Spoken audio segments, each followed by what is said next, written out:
for the most part. I think it's a pretty good adjustment for the game, excluding the fact that Yumi exists. Did we not see nerfs in this last patch with her? No, not we saw significant? bug fixes. Lots and lots of bug Oh. fixes. There was a pretty egregious approach velocity bug where it was just always active, so your ally could run it, Wow. and then whenever Yumi's attached to you, you just always have approach velocity. Okay. But yeah, you'll notice some pretty standard bans blue side right now. They don't want to deal with Yumi because it's Yumi, and it doesn't seem like they'd want to pick it. We got Sona and then LeBlanc now. Those are pretty standardized. LeBlanc's like less common, but people don't want to deal with Sona Taric, as exampled in the last game, where Optic just kind of ran over CLG Academy with it. Yeah. And if you don't have anything, I'm happy to run through this. Yeah, go for it. Bans on the other side, you see Jace rise. Jace was slightly nerfed. Oh, sounds like our audio. Did I hit? I don't know if I should try to stay muted. I'm gonna keep talking. I apologize if it's blowing your ears out, but this is an interesting pick ban. We see Jace who got nerfed, but there's still some pretty heavy priority. It looks like trying to make sure you're not playing and dealing with it. Not really a big shift in Rise priority. It's exactly where you'd think it would be. Pretty strong character. Same thing with Aatrox. I think we saw there was definitely a Reddit post that said that in all competitive games so far on 9-10 and beyond, that Aatrox has been either banned or picked. So not surprising to see it in the first 6 bans of this pick ban. We are speeding through this. So we've got already Aurelia. And in exchange, you see Silas and Olaf, which looks like it's starting to pop up pretty consistently in other regions. I think China has pretty high priority on that, as well as Sejuani, which you see immediately picked on the other side. Rumble's interesting. We've been seeing some flexibility in Rumble that we haven't seen in the past, where it's going mid sometimes. So I would not be shocked if this Rumble, while it looks like Rumble top, Aurelia mid, we could see it the other way around. And then pretty staple picks on the other side. Ezreal, and then I don't know, Karma's interesting. That's definitely new. We didn't see, I don't know if we saw any last week, and I don't know if we've been seeing a lot internationally this week, but it is a kind of a standardly comfort pick for like Ezreal's. If you already have the Ezreal, a lot of times you are okay putting the Karma in tandem. Why not? Okay. It's never performed super poorly. It's definitely a lane bully. I'm interested to see with, Yumi, Sona, Taric's. Well, Taric's around, but it's rarely picked outside of Sona. And as I say that, they hover the Taric. It's like Joey's tuning into the broadcast right now. I appreciate your viewership, Joey. So we had Calm Poison was asking why ban the Sona when you can just ban the Taric instead. Although they did pick the Taric, so that might explain. The reasoning for banning the Sona, and this is, again, speculation because I'm not clutch, but we're actually seeing a rise of Sona outside of the Sona Taric combination. There's been times where we've seen teams pick the Taric and then get the Sona taken away, and that's been not felt great for the Taric team. So it's also not uncommon right now for players like Palafox and eventually like Victor, even around Matthew, for example. Definitely, it's been fantastic. It's been amazing to be able to lean on them and their experience, to be able to like continue working and building up these players so that they are actually totally and unequivocally equipped to walk on stage when we need them to, which really can happen at any moment. Yeah. Like our academy and LCS team, they interact a lot. Yep. I know different teams have different kind of systems and interactions, but with Golden Guardians, they're eating together, they're talking together, playing ping pong together, raging with each other. So like, there's a lot of shared information. There's a lot of good camaraderie, and a lot of yelling. I don't know if you can hear it. That's our LCS team. Our LCS team is in scrims right now using a sub, so they're popping off. Something's good happening. Jay, with respect to FBI, I know someone just got answered in the chat, but I'll preface it again in case we have some new viewers. But we're still waiting for Victor's visa to come back approved. It's just at this point, it's a process on the government side. We're waiting for immigration to respond to the petition we filed. And so basically until that comes through, which can take anywhere up to 15 business days from filing, which was a couple weeks ago, there's just kind of like it's just a waiting period at this point. So we are firmly letting Matthew take the driver's seat on the Academy AD carry position in the interim. We see a nice little trade in the bot lane. Again, this Taric is interesting. The Karma is interesting. Standardly, enchanters were like originally meant to be some of like the more initial counters to these like tank supports. Taric's a little bit unique with respect to how he does it because he's overall less hands-on. Like the range on his stun, a lot of his engage is not meant to be like he's deep in there constantly unless his ultimate's up. So in that laning phase, he really only has the stun to lean on, and that's usually pretty difficult when you're trying to face, especially a poke lane like Ezreal Karma, who are going to do everything in their power to get you pushed out of the lane and basically missing your opportunities to get your experience quick enough to get your ult online and into the game in a way that's effective before the rest of the map kind of already is struggling. To answer a quick question, how is GG related to Japantown? If you don't know, we are under the Golden State Warriors organization, and we love the Bay Area, and because of that, there is a Japantown in the Bay Area that's pretty iconic to that area. I said area way too many times that time. Yeah, no, you're good. Yeah, we're obviously the eSports affiliate team for the Golden State Warriors, who are in the NBA Finals right now, by the way. And a significant area, large area, I'm just going to say area and over like you did, is Japantown in the Bay Area. Like that's a pretty popular space. We were actually there back in December. We don't get a lot of opportunities to hop up to the Bay Area because obviously we're in season, we're practicing, we're traveling, trying to do everything we can to obviously win games like this. But when we do have the opportunity, we love to hop up, slide into Oakland, San Jose, San Francisco, the surrounding area, and go to like Japantown and different areas. I think Union Square. We've hopped around, done some. Oh no! Might be okay. Oh, unfortunate. Yeah, I think Huhi got a little aggressive. He was a little optimistic using his flash, trying to secure a kill, but ultimately not a huge setback. With respect to like the AD carries having teleport and everything, realistically, these lanes are gonna not be super volatile because the AD carries can kind of always be back in defending. So I think you see a lot of traded summoners. We'll see if maybe like a repeat gank is gonna maybe bring something back for us. But in the interim, you're gonna see us lose first blood and be down about 200 gold. Not too bad. Okay, another gank in the mid lane, unsuccessful. Yep. And you'll see teleports traded in mid lane already. Both characters are melee, so there's a lot of trading initially, a lot of back and forth. They're gonna lose their health and their mana pretty quickly at the beginning of the game.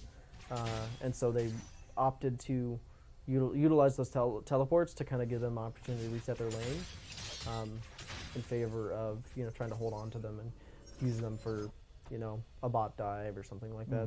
Versus top lane where you're seeing a tank versus Rumble, which is always a pretty iconic traditional matchup. You're seeing that neither of them are wanting to use their teleports. They're both trying to hold on to them for scenarios like this with the dragon, or maybe the bot lane. Either of those situations are usually what top laners are trying to hold on to, unless something comes through. Maybe we'll see a gank top that puts one of these top laners kind of out of sorts, and then at that point they'll start caving and using theirs. Yeah, here's the regank. Here's the regank I was talking about. This is looking like at least a single kill, but no potentially, yeah, you'll probably see Joey fall. The rotation of damage, I think, would be enough. I think we're struggling. Riot's feed, I think, might be having issues right now. I'm not entirely sure. To be continued. Yeah, the really tragic timing. Are we still online? Yeah. So Riot's feed, unfortunately, running into a hiccup. I'm gonna optimistically say, wow, triple kill, amazing! Yeah, Game over. I don't know how, but we managed. No, it's definitely at least a quadra, because this Rumble's gonna teleport and die, is what I'm going with. Okay, I think we're back online now. So we got one kill. Yeah, so I think we killed the Taric, which is to be expected. He didn't have flash because of the prior gank. and there was 4 people kind of all wailing on him at once. So kind of unsurprising that he did manage to die. You know, Hard even got the kill. I'm waiting to pop this thing out that we have behind the camera, so I'll have to wait a little longer. We got a intense thing staring at me that I want to show off on broadcast. We got a couple of guests today. One guest is Max over here, so this is Glad Max. If at any point we start falling too far behind, you're going to meet Mad Max, who is less than pleased when Golden Guardians Academy is losing games. Yeah, so we did get that Drake, and we evened up the kills, so it looks like we're a little up on gold, which is nice. Yeah, 8 minutes in, 7 minutes in. Let's see. What do you think is going to happen next? I mean, I think we're seeing like a pretty full reset. I think Sejuani's going to look for something to try to gain back some of this tempo because he's falling pretty far behind. He's obviously down like 15 like jungle CS, which is kind of like a vague assessment because jungle creeps are a bit weighted differently than lane minions. But he's also down the kill, and Olaf is this early game jungler who you just really can't afford to let get too big too early. And so they're going to probably do what they can to try to get Sejuani back in the game. I think this is a good start for them. Yeah, they're invading our blue. Handing this blue off to Aurelia helps a lot. Silas can still run into mana issues pretty consistently, especially if he's trading a lot, which happens in melee matchups like with Aurelia. So it's not super surprising to see that they put priority on grabbing that after we'd taken the dragon. Oh, here we go. We have the gank top lane. Yep, and this could be maybe what ends up. Yeah, I would not be shocked to see either a kill here or a kill. All right, here it goes. Woo! All right, that's Anthony Barkosiv hard. Has right popped off, and now he until he loses his lead, he gets to gain a spot on the couch alongside us, and I don't have to change Max to Mad Max. He's still because happy. we're now sitting on a comfortable 1.2k gold lead. We won the Drake gamble and got ourselves an Infernal Drake, and so now we are sitting pretty happy, pretty healthy, only having lost Karma in the first 9 minutes of this game, which is not surprising.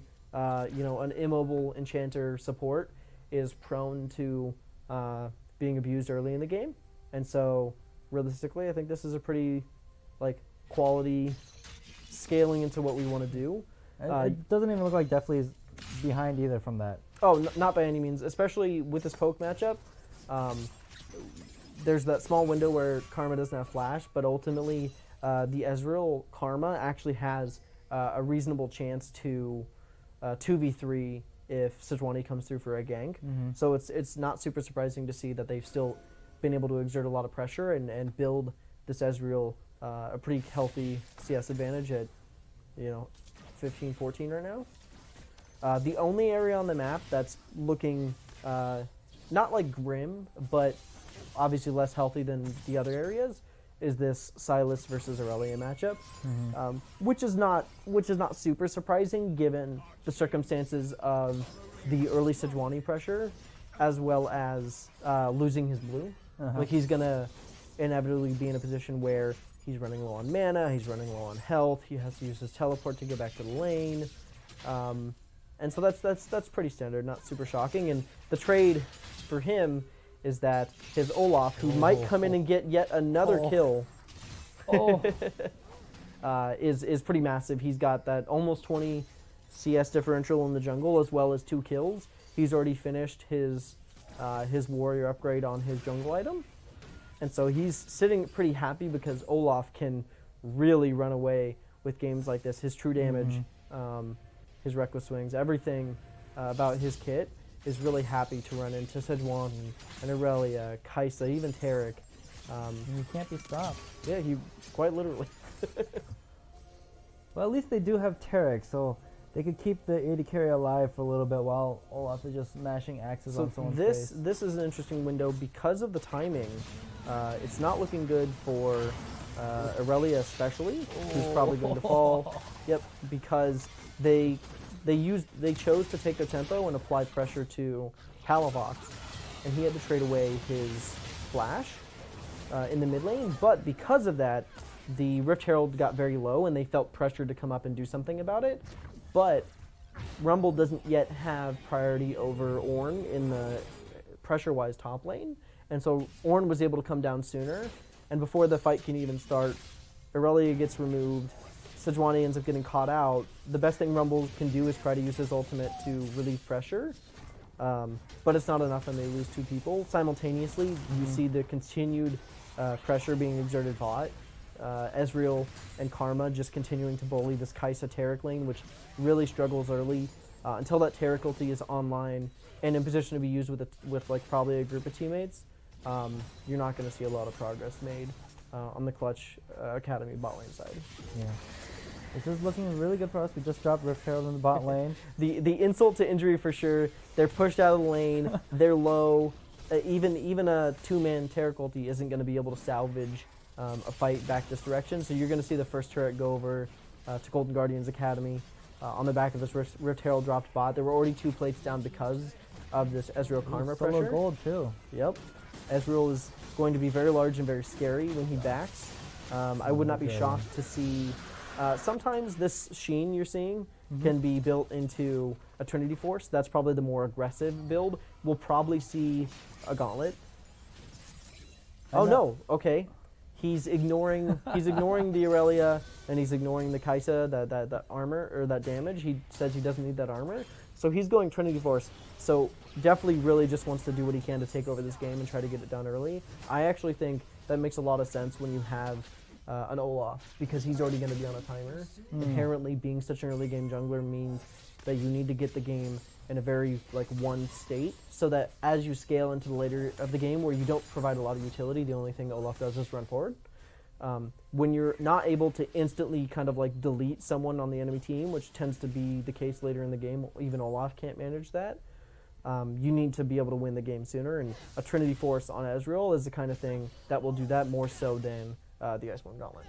I remember hearing Jimmy talking about, because definitely pulled out Trinity Force in one of the games this weekend too, and Jimmy was very happy that he just man-moded and just did it. Yeah, the funnier part, I think, just to provide you a little bit of insight into our team, I think who he very much prefers the Iceborne Gauntlet version of Ezreal. There was a bit of a pretty consistently he's talking to Matthew about that. So when the Trinity Force comes out, obviously part of it is wanting to win the game soon. A part of it might also just be that he wants to annoy his lane partner. Let's see, we had a question on chat. I forget what it was though. I see a comment about the good play calling. Yeah, you've seen pretty consistent objective control by GGS. Getting this Olaf off the ground early means every dragon should be yours, which is the case 2 for 2. As well as the Rift Herald if you find the timing, which we did when Sejuani spent time trying to get that flash off of Silas mid. And then obviously using the Herald bot gets the first turret bot. And now they're rotating into the 1-3-1 setup with the duo from bot rotating mid and spending a lot of time with the enemy jungler and basically opening up the map in a way that stuff like this can't happen, where Irelia just simply cannot be in a position like this with the state of the map. Especially he's going to get run down. He's definitely going to die to this Olaf. Yep. He did a lot of damage, but this is the kind of thing Tony. that happens. This is what opens up when you put your bot lane mid and you press everything in. They're forced to answer. You see this Taric and this Kai'Sa and the Sejuani all required to be mid or that turret falls. And there's so much pressure on these side lanes to do something. And so Irelia feels obligated to step out, take an extra wave bot to try to compensate for the loss of gold, not being in a good spot across the game. And so when he does that, you just see Olaf, who no longer needs to be mid because we've already pushed the wave in, come down and get the kill on Irelia. No, I vaguely remember the question. There's some talk about this with definitely playing an academy. Are there restrictions on how many games an LCS player can play in academy, or? No rule set restrictions set out. Obviously, teams don't want to be spending too much time with their LCS players playing in academy. In this case, yeah, we're choosing to sacrifice maybe a scrim game or 2 every match day to put Mathby into these matches. So that means our LCS team is maybe going to like lose a little bit of their efficiency when it comes to match preparation going into this weekend. But it's a bit of a necessary evil so that we can be able to acquire players like FBI, Victor, because of like the high caliber of everybody. So this is actually what Clutch is capable of doing when it comes down to it. They have the Wombo combo. You see, if you look at the cooldowns on the top left for their ultimates, they blew all 4 of them at the exact same moment. Alright, hard. Which unfortunately leads to something like this. But on the other side of the map, Aurelia is overextending again and has fallen behind from the death she suffered 2 or 3 minutes ago. And because of that, Ornn gets the solo kill. Darshan is obviously a seasoned veteran Ornn player, and especially in these like tank into carry matchups. So when this Aurelia moves away from the mid lane and gets put in a side lane and doesn't understand the strength of a character like that, Darshan can abuse and step up and get a solo kill. So even though they were able to take 2 kills by using literally 4 or almost 5 of their ultimates, eventually 5, you know, Aurelia wasn't there, but using 4 of their ultimates to kill 2 people, really ultimately a net loss. They end up losing someone on the other end of it as well as someone in the bot lane, and it ends up being just kind of a pretty static, like 1 for 2, 2 for 2, that ultimately just continued to lose them pressure because they didn't answer the waves. They took the fight instead of answering the waves. So they lost, as you see, this CS top lane. They lost some CS bot lane that Aurelia is trying to pick up the scraps of now, and they lost the pressure and weren't able to contest the dragon. And so you now see 3 dragons, almost a 5-6K gold lead for Golden Guardians Academy, and ultimately probably a net positive on the gold overall, because Ezreal's running Klepto. So as the game draws on and the more fighting he gets to do, like that fight where he doesn't end up dying, he just continues to be stacking gold, while the best they can do is try to pick up those lanes. Yeah, it's looking really good, really clean. Against a undefeated Academy team in Clutch Gaming, so that feels good for our boys. Yep. Game's not over yet, but feeling good. Yeah, I mean, structure-wise, this is exactly what you want to see out of this comp when you have the Olaf, when you have this poke bot, and then you obviously have Silas, who's a bit of a power pick right now. This is exactly the kind of style of game you want to see, where you build that like solid, like anything above 3 or 4K at 19 minutes is like the kind of quality lead you're expecting, that you're wanting to get out of being able to pick someone like Olaf and Silas. Okay. And so being above that is a really good sign.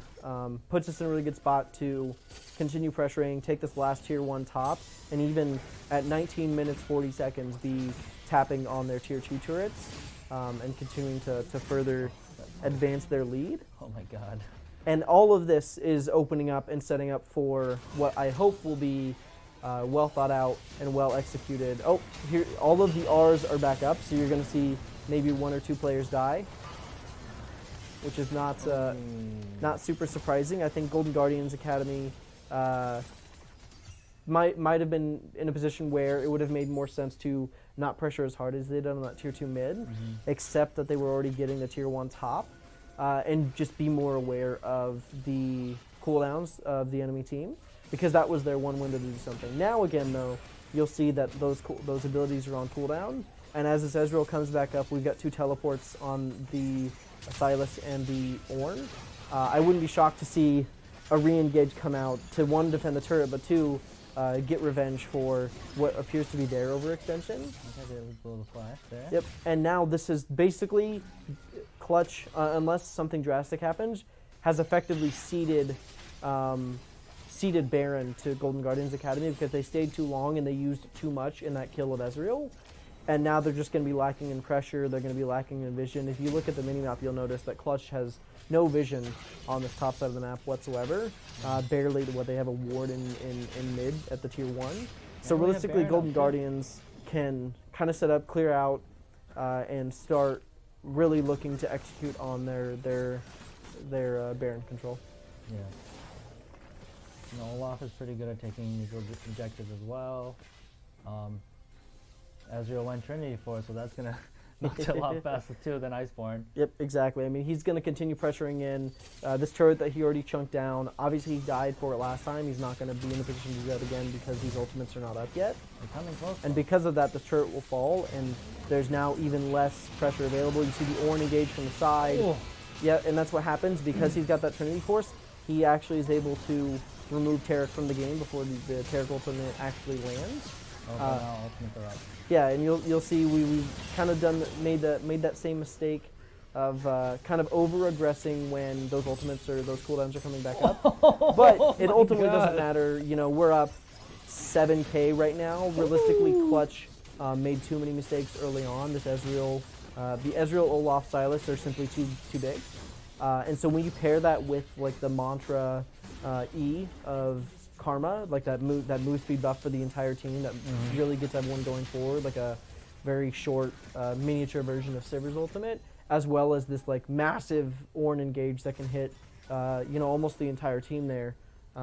There's really not much they can do other than try to hold their base as best as possible, but inevitably if they continue leaving, they're just going to continue losing their base. If they stay in their base, they're going to inevitably lose this upcoming Dragon in 30 seconds, an Ocean, as well as the Baron.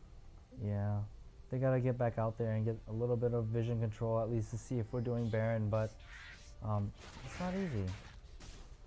Yeah, I mean, when you look at the scoreline, you look at that play, it really makes it pretty clear that this Deathly kid deserves an opportunity on the LCS team. You know, I might consider putting him in this Saturday. Yeah, if everyone wants to go play Academy next week in the LCS, you know.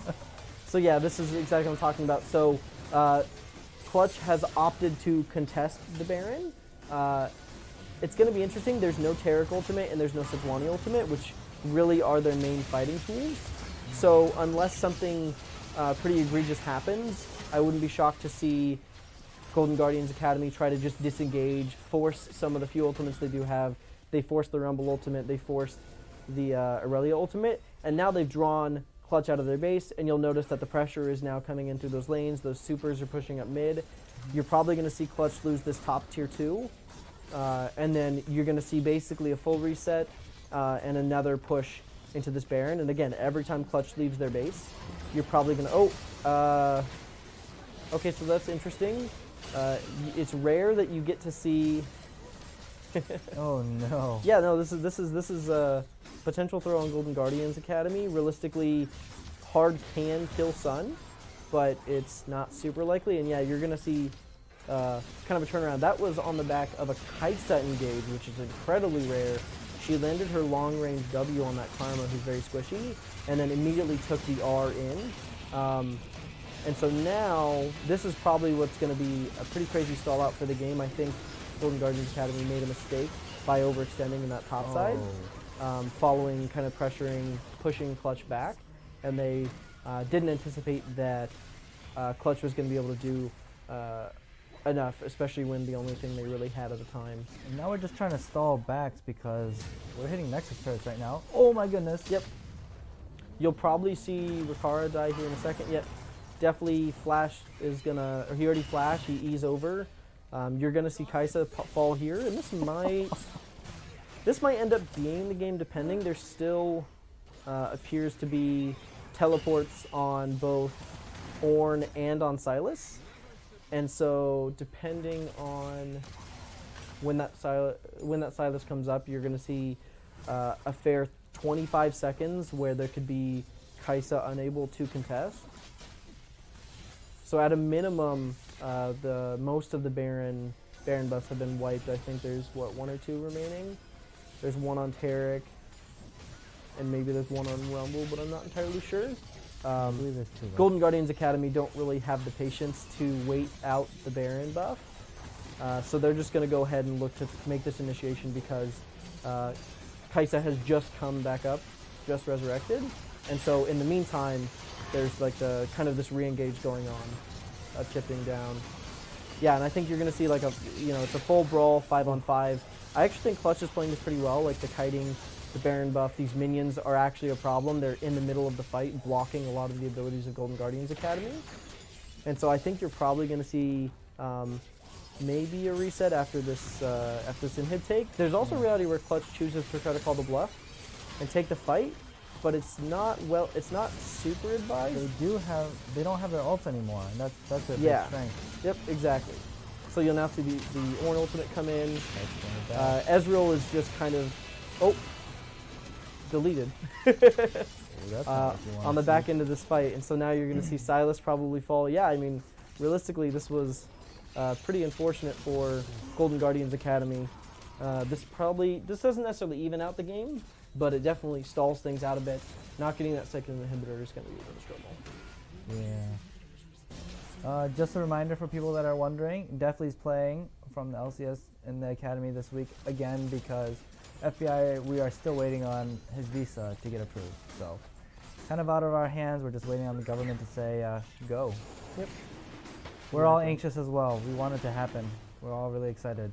So I will say I'm pretty impressed. I want to say Ricard just hopped off a plane. I want to say he flew in yesterday after being signed to Clutch to play for their Academy roster. So obviously a 6-1-7 Kai'Sa game is always going to look pretty impressive when you're just hopping off the plane. But ultimately, this is a really good test, I think, for both teams to understand if they can execute. Now, this game is starting to edge towards Clutch's favor. They have survived the early Olaf onslaught, but now the question is, can they actually execute on their comp? Connect all of their ultimates well enough to get that initial kill like they did a couple times in those fights. Because if they're not able to do that, ultimately dealing with Sylas over the course of a fight who's got Conqueror, you're dealing with this large Ornn ultimate engage, and then obviously a scaling Ezreal and a Karma who's just constantly trying to get these shields up, speed people up, and be this constant poking threat. If Clutch isn't able to aggressively get an engage and really pull someone out of the fight early with those very strong ultimates, GGS Academy is still in a pretty prime position to take this game. Yeah. As long as we're not too impatient and staying a little too long for inhibitors. Yeah, the game definitely is definitely in a weird space. Losing, for those of you just tuning in, there was a bit of a hiccup. The Karma got caught over on the kind of blue side, blue team's blue buff area, and that kind of spun into Clutch getting kind of their comeback Baron opportunity. And so, for the most part, Golden Guardians Academy cleaned them up, but then aggressed a bit deep into the base, trying to not necessarily end the game, but take 2 inhibitors while Clutch had Baron, and kind of punished for it. And so you're kind of seeing the game stall out a bit more, and things fall back into more even terms.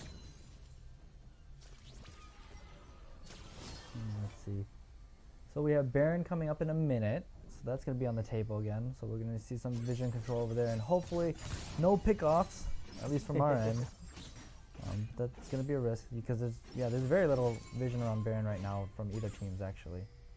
Well, it's still, the game is still in a state. Those 2 open inhibitors means Clutch is not going to be super confident about leaving their base a lot. They're definitely going to be drawn out when objectives call for it, whether that's Dragon, whether that's Baron. For sure, they're going to feel obligated to come out for that, but otherwise, they feel safest inside their space trying to protect those inhibitors, and they're going to continue to stay grouped up. This is what you're going to expect to see, the 5-man clump. I would not be shocked to see a pile of ultis thrown in response to the Baron coming up here in 6 seconds. Just have to survive that engagement and then just kind of poke through it. Yep. So this is a pretty good setup by Clutch. They understand. It looks like they really understand their win condition. The struggle is though that their Baron is not super fast. For being 31 into the game, traditionally you'd expect it to be a bit sooner. And so now you're seeing this engage come down.